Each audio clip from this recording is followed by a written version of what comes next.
وعباد الرحمن الذين يمشون على الأرض هونا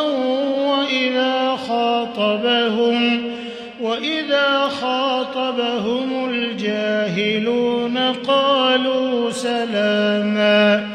والذين يبيتون لربهم سجدا وقياما والذين يقولون ربنا اصرف عنا عذاب جهنم إن عذابها كان غراما إنها ساءت مستقرا ومقاما